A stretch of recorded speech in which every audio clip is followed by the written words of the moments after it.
about what's new. It kind of backfired. It's working out though because Picard's going great. So one thing I noticed in this, it's me because I'm an Enterprise fan. So in that episode of Enterprise where we will not name its name because it was the last episode, but yet the first episode of TNG, he makes a comment to Deanna that being the chef's cook is where everyone, it would have been cool to be the chef's cook. It would have been cool to be the ship's chef or the ship's cook, whatever wording he used, because you kind of hear everyone's problems. So he became like the Guinan on the ship. That's what he's saying. The chef back then was like the bartender now. And, but in this whole episode, he's basically cooking. He is. It was perfect. It was perfect because the last time we saw him, he was cooking.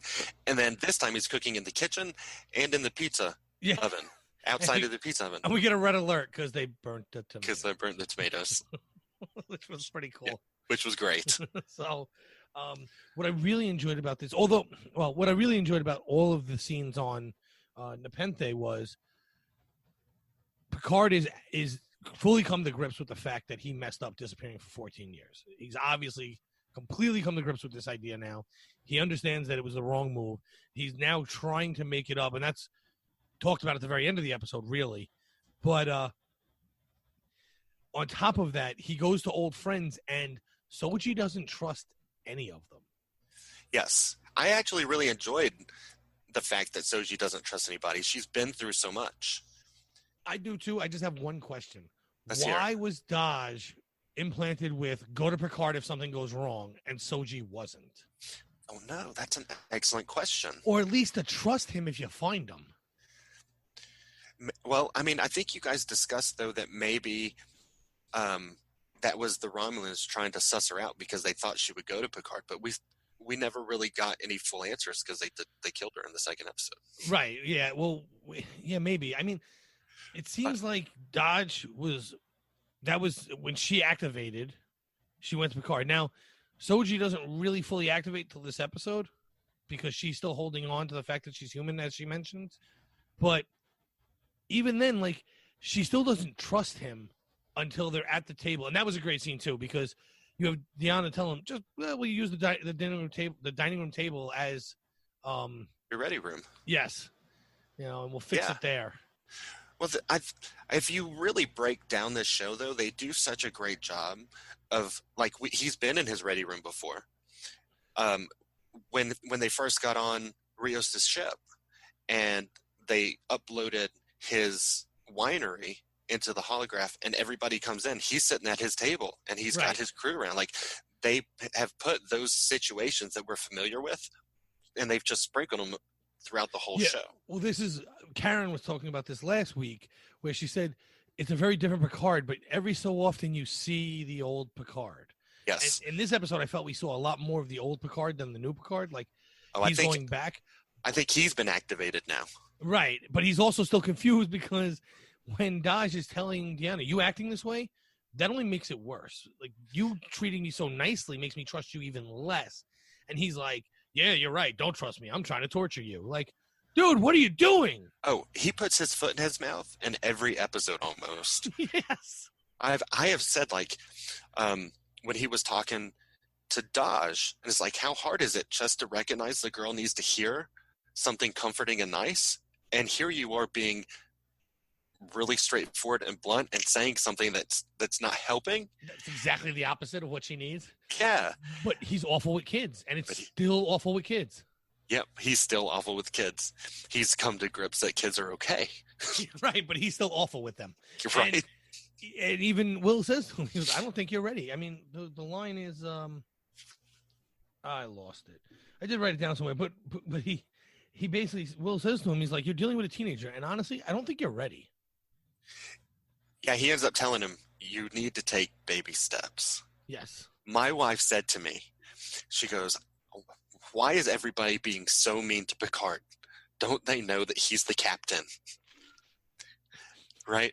And I was like, yes, he's the captain, but he just got corrected by his first officer, and he needed the correction. Yes. And then he had his counselor come right behind him and say, it's time that you are Jean-Luc Picard. And his first officer was really nice about it, but his counselor was like, "I'm going to kick your butt now."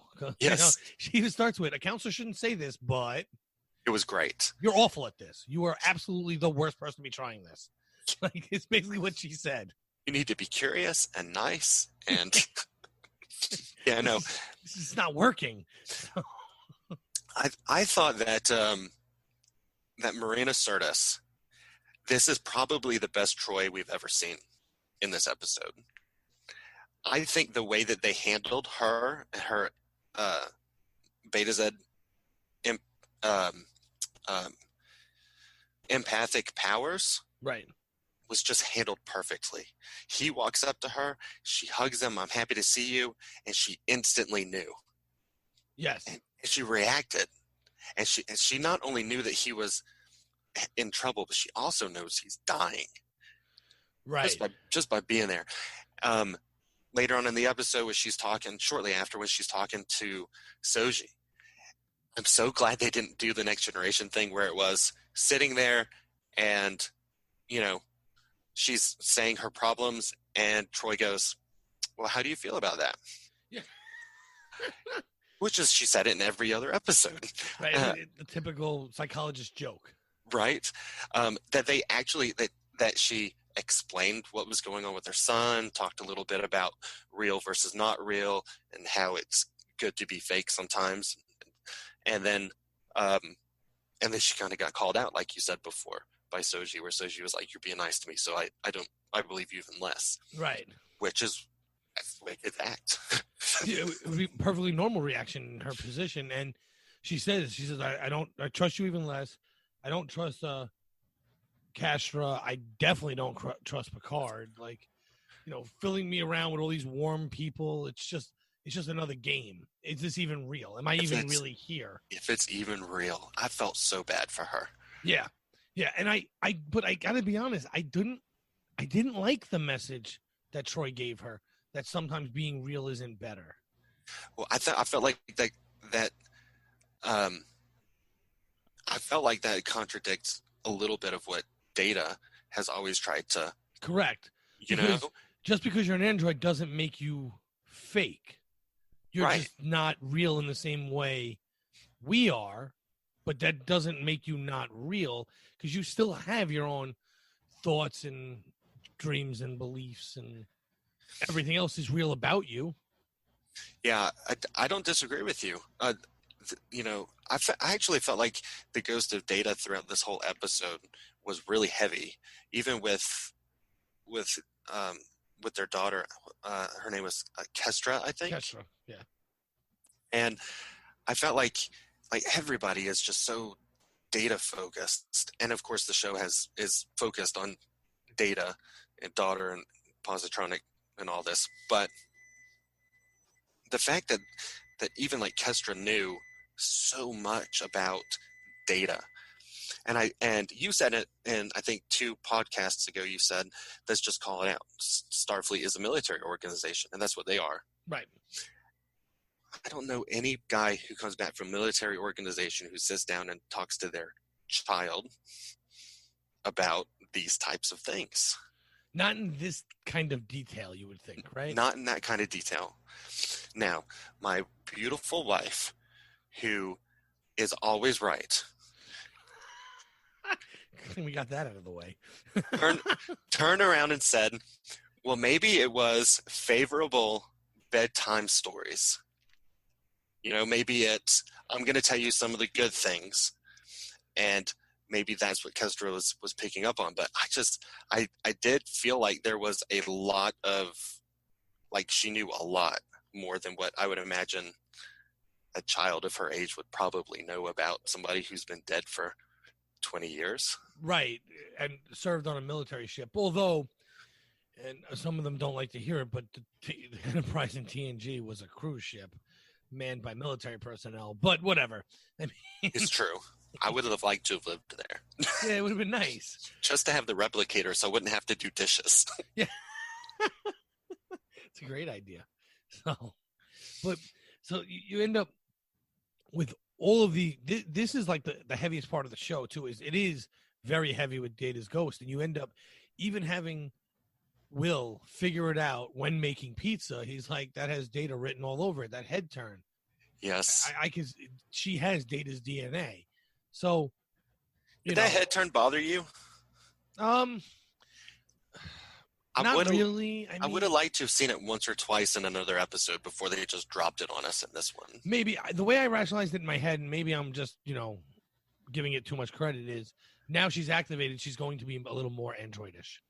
I will accept that so I can move forward. Right. Yeah. I mean, is it a good excuse? Probably not, but it's an excuse. Sure. I mean, we have to connect some dots sometimes. Yeah, exactly. There's so much good. I can accept a couple of things, but it was cool to see the head turn or the head tilt, and she executed it super well. It was so recognizable. Yeah. You saw it like without a doubt, and it was, fundamentally a Data moment for her to do that. But it did, when it happened, I was like, yay. And then I was like, oh, yeah, I've done that a few times in the series. And then I figured out how to ways to make it right, and it's okay. So the writing is more coherent than Discovery, so we're okay.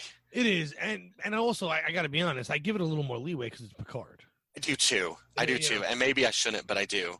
But it's easy because we've got so much history, Right. I mean, if we can accept Picard during season 1 of TNG, this is a breeze. Yeah, exactly. That's so true. But, if they were writing things that made no sense to what happened before or now, that'd be a problem. But everything has kind of fit one or the two, even if it kind of felt a little forced in. Yeah, I've been all right with it. Yeah, I mean, it's still driving the main idea forward, so... Right, so I'll just be like, all right, it wasn't the greatest thing, but it's not bad, Yeah. Whereas when you take out that main one character, you take out, Will, Deanna, and Picard and Data out of the story, and you just make this do the same thing, you're like, what? Huh? That's awful, So it gets a lot of leeway is where I'm going with that. Yeah, but another great thing that happened was we finally got to hear someone say that they're Zahat Vash or whatever it is, the ancient Romulan super secret agents of, I don't know, chaos. I wrote that down too because she did. She called herself the Zhat Vash, didn't she? Yes, she said this is how a Zhat Vash fights a Quat Malat.